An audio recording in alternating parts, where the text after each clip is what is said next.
I'm going to say something that is probably going to offend some people here, but I'm the only one on the stage that's gotten anything really big done, from the Violence Against Women Act to making sure that we passed the Affordable Care Act, to be in a position where we, in fact, took almost a $90 billion act that kept us from going into a depression. Joe, you talked about working with Republicans and getting things done. But you know what you also got done, and I say this as a good friend. You got the disastrous war in Iraq done. You got a bankruptcy bill, which is hurting middle-class families all over this country. You got trade agreements like NAFTA and PNTR with China done, which have cost us 4 million jobs. So you started this question with how you got something done. You know, following the financial crash of 2008, I had an idea for a consumer agency that would keep giant banks from cheating people. And sure enough, the big banks fought us, the Republicans fought us, some of the Democrats fought us, but we got that agency passed into law. I agreed with the great job she did, and I went on the floor and got you votes. I got votes for that bill. I convinced people to vote for it. So let's get those things straight, too. I am deeply grateful to President Obama, who fought so hard to make sure that agency was passed into law. But understand— You did a hell of a job in your job. Thank you. You've proposed some sweeping plans, and you've said how you're going to pay for those plans, but you have not specified how you're going to pay for the most expensive plan, Medicare for All. Will you raise taxes on the middle class, yes or no? Costs will go up for the wealthy, they will go up for big corporations, and for middle-class families, they will go down. I will not sign a bill into law that does not lower costs for middle-class families.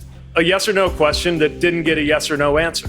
Your signature, Senator, is to have a plan for everything, except this. I'm sorry, Elizabeth, but you have not said that, and I think we owe it to the American people to tell them where we're going to send the invoice. And sometimes I think that Senator Warren is more focused on being punitive or pitting some part of the country against the other, instead of lifting people up. I'd like to ask Senator Warren if she would join me. Senator Warren, I just want to say that I was surprised to hear that you did not agree with me. I want to give a reality check here to Elizabeth. Senator Warren. I also don't agree with Senator Warren that the only way forward is infinite partisan combat.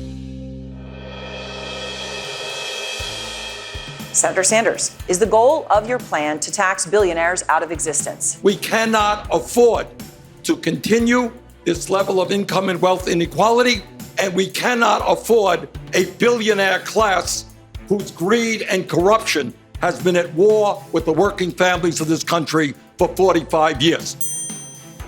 Senator Sanders is right. It's absolutely wrong. It's absolutely undemocratic and unfair. I was one of the first people on this stage to propose a wealth tax. I would undo every Republican tax cut for rich people and major corporations. The way we're going to win is by addressing head-on what millions of Americans know in their bones.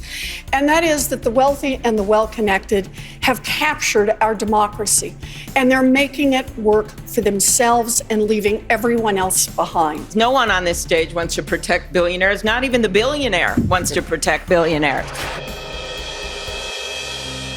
The slaughter going on in Syria is not a consequence of American presence. It's a consequence of a withdrawal and a betrayal by this president of American allies and American values. Soldiers in the field are reporting that for the first time they feel ashamed of what their country has done. And when I was deployed, I knew one of the things keeping me safe was the fact that the flag on my shoulder represented a country known to keep its word. And our allies knew it, and our enemies knew it. Thank you, Mayor. You take that away, you are taking away what makes America America. Thank you, Mayor. It makes our troops and the world a much more dangerous place.